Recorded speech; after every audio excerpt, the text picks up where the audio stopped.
ljudi, dobrodošli u novi klip. Danas ćemo praviti penalty challenge. Ovo je druga epizoda penalty challenge-a. Ovdje je sa nama moj drug Filip. Pozdrav! I ljudi, šutirat ćemo po 5 penala. I hajde da krenemo. Stiže ti na stativu.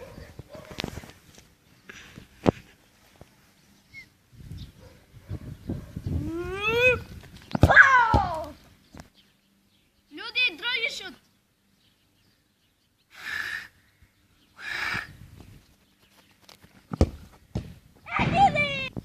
Treći šut.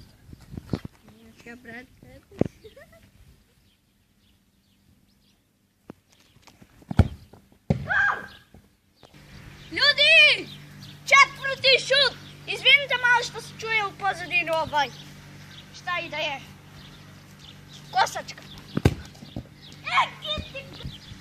Ljudi, posljednji šut i peti šut! Au! Ljudi, sad ja branim, možeš ti na prvi šut. Ajde.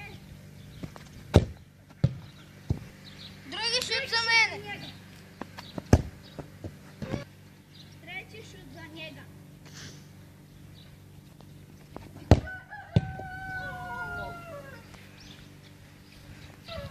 Četvrti šut za njega.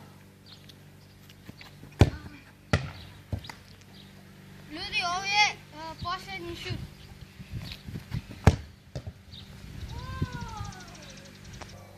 I ljudi, on je dao 2 gola, ja sam dao 1 gol, on me je pobedio i to je bilo to od ovih klip. Bacite like, share, subscribe, vidimo smo u narednom klipu. Pozdrav!